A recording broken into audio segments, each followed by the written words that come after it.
Former International Relations Minister Dr Naledi Pandor has not skipped a beat. She's now taken up the chairship of the board of the Nelson Mandela Foundation, yesterday marking her first official day in office.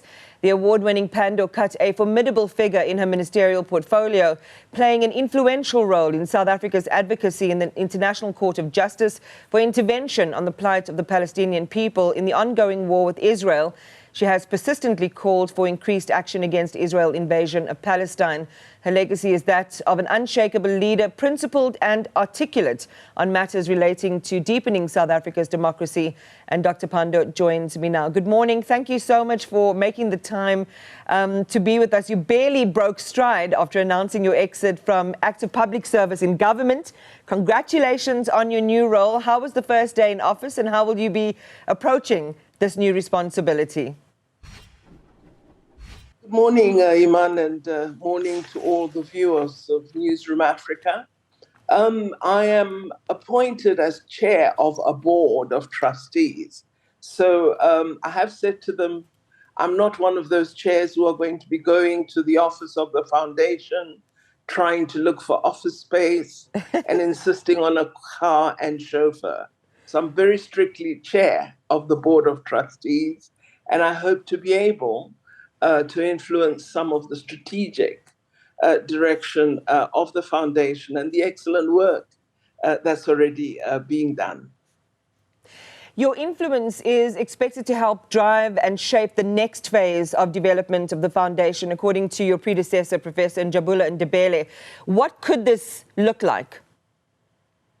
Well, I think the foundation had done a great deal of work in influencing and supporting policy development in government in areas that are very strongly linked to matters of social justice, especially the rights and opportunities for young children.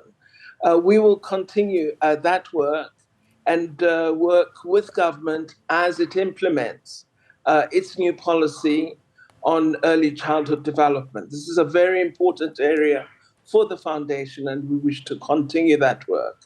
Then, of course, the dialogue series, ensuring that we do place in the public domain in South Africa and globally issues that advance enjoyment of human rights and that draw attention to the agency that all of us can have in influencing respect for and the presence of a human rights culture in our world.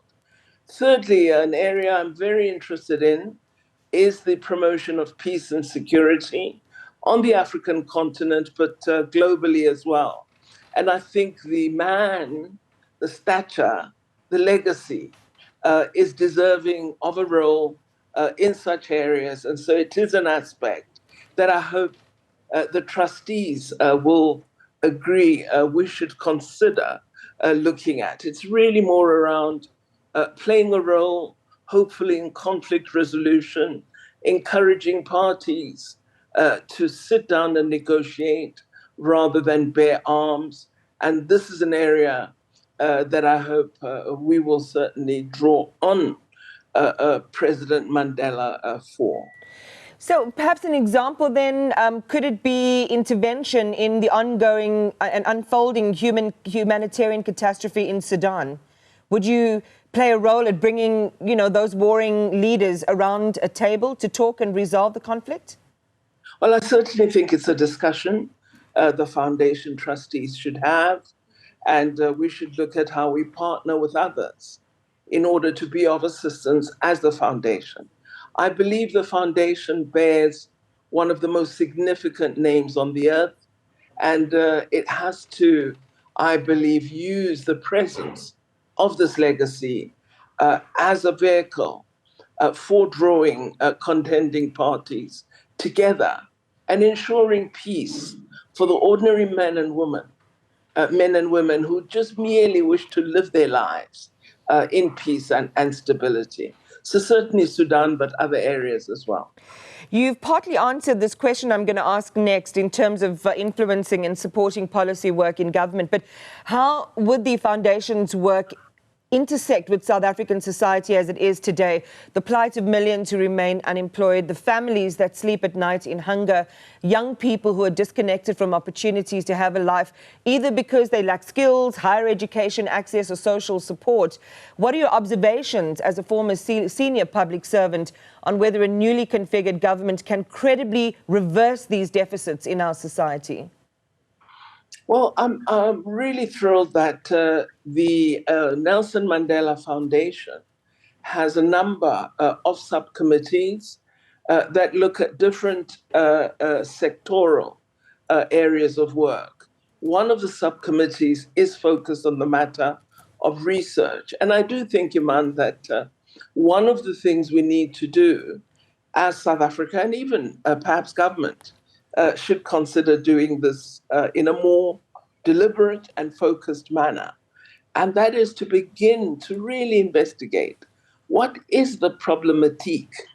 Why are we unable to achieve the excellent objectives we've elaborated in a range of policies, in strategy documents, in plans, etc.?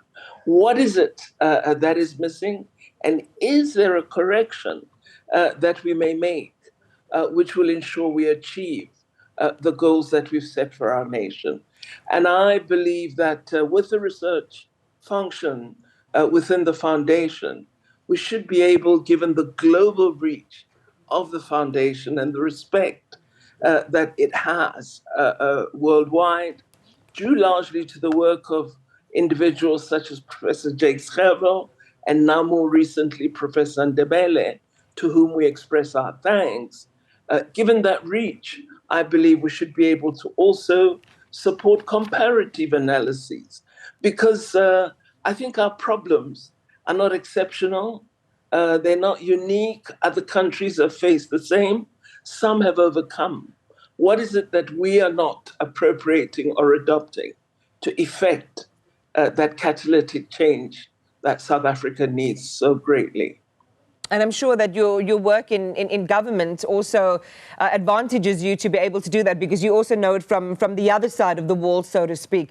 I want to steer the conversation in this direction, and it speaks to the point that you were making about the role of the foundation in the promotion and preservation of peace and security globally. This morning, Israel making a vow to retaliate following Iran's deployment of more than 180 ballistic missiles in a dramatic escalation of the conflict in the region now. We heard overnight Israeli PM Benjamin Netanyahu saying Iran made a big mistake and it will pay for it. Of course, this was also preceded by the largest ground incursion into southern Lebanon in a generation by Israel. That also followed the assassination last week of Hezbollah leader Hassan Nasrallah in Beirut. What are your concerns, Dr. Pandor, about this moment? Well, while serving as minister, I warned that this tragedy would get worse and worse without intervention from the powerful partners of Israel. So today, I think we all would call upon the United States of America and countries in Europe that are partners to Israel and that have supported the recent military activity by Israel to really step in and ensure that we put a halt to this slaughter and stop this escalation, which is now underway, which I believe is going to exact an even more terrible toll on ordinary civilians who have no role in this terrible war. So I really believe we need adult minds, we need leadership, and it is for the most powerful in the world to stand up and show the leadership that their power gives to them to stop this horrible slaughter that is underway. You have said before, Dr. Pandor, that South Africa's advocacy in the ICJ was in part a way of addressing Israel's impunity in how it responded to the October 7th attacks, resulting now in the killings of more than 40,000 Palestinians. In fact, a recent Lancet Health Journal study projected the number to be higher because the official toll doesn't take into account thousands of dead buried under rubble, and indirect deaths due to the destruction of health facilities, the food distribution systems, and other public infrastructure. What is your assessment then against that backdrop of major institutions, the UN Security Council, the international courts, the voices of millions of activists and supporters being seemingly unable to stem the bloodletting and to rein in Netanyahu? The case on genocide is, I believe, proven through the actions of Israel. We have to continue with the case because it's important that we have a decision of the court, and also the importance of presenting a large body of weighty evidence on our belief that genocide is underway. But I believe this is uncontested by the range of terrible events that all the world is witnessing today. Clearly, international mechanisms and to some degree the United Nations have failed. The people of Palestine and now those of Lebanon. I believe that urgent reform of the Security Council and of mechanisms and structures of the United Nations are necessary. I have spoken before about the need to have peace enforcement ability, and that the Security Council would have to exercise its weight in ensuring that the innocent don't become victims of war or conflict. So indeed, reform important, but continuing to prosecute the genocide case is critical. And I've really been assured by the statements President Ramaphosa has made more than once that South Africa will continue with the ICJ matter. And Minister Lamula has reiterated this. And I think really South Africa has taken a most important global position on this issue, and it will be supported by many other partners worldwide. And we need to find a way to ensure that what we're seeing today doesn't happen ever again. You warned of escalation, as you mentioned again earlier in this interview. The U.S. is vowing to continue to support Israel. We had an analyst on the program this morning suggesting that this is, leading us to a potential World War III. Is this moment as precipitous in your view? I believe it is as dangerous as that. And this is why really urgent calls should be made for leaders not to express horror, not to threaten Iran, but to actually find a way of putting a stop to this looming global disaster. I do think the world is, being rather slow, and really it relates to that history all of us are familiar with, of Israel enjoying this impunity that it can do as it wills against the people of Palestine and the broader neighborhood. I also hope, given the events of the last week, that the neighborhood of Palestine, of Lebanon, will act more decisively to indicate their displeasure and concern at what is happening. I think a regional response of dismay might be an important diplomatic signal that there won't be a tolerance for further harm to the people in the region. Does Netanyahu seem untouchable from your vantage point, Dr. Pandor? Well, he certainly has been given a great deal of license to act. But I believe even within Israel, there are voices of concern. And I think increasingly, as Israel comes under attack, there will be greater voices of concern. Really, the focus should be to ensure that the hostages are freed and that the war against the people of Palestine and now Lebanon is brought to an end. I thought I'd end, Dr. Pandor, with how you deal with the heavy responsibilities of high office. The shots fired in your direction. One of these incidents I'm thinking of is, among others, EFF leader Julius Malema saying in that interview with the SABC that you were in the VBS mutual bond saga. You responded, challenging him to provide the evidence and then to publicly apologize. Has he done that? And are you going to take this matter further? Why would it be important to take it further and to address this? Well, I've issued a public statement today, which fully sets out what has happened. My lawyers wrote to the lawyers of Mr. Malema, calling on Mr. Malema to publicly apologize because what he had said was a lie. I do not have a loan. Never have I applied for a loan from VBS. I don't even know where the VBS office is. Secondly, Mr. Malema failed to act into the deadline we had set for him to publicly apologize. What my lawyers received was a response from his lawyers, a response from which I have quoted in the media statement I released this morning. He has said he meant me no harm, and while the words were harsh, I should take it that he meant no harm. He also undertakes that he'll never make such a statement again.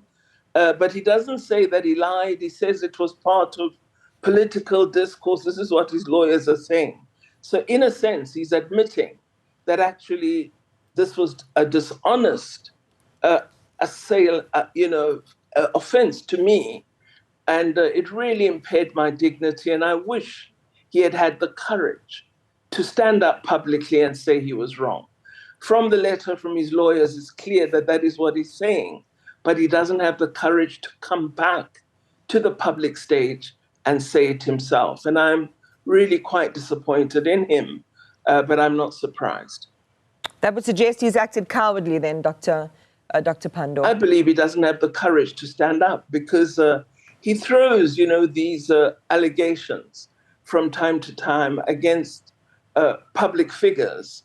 And then he hides under the banner of his lawyers, and this is exactly what he's done with me. I had said he must produce the evidence and really explain to the South African public how did I, living in Cape Town, miss every bank in Cape Town and go to some place in Limpopo to apply for a loan. It's a bizarre allegation, and he knows it.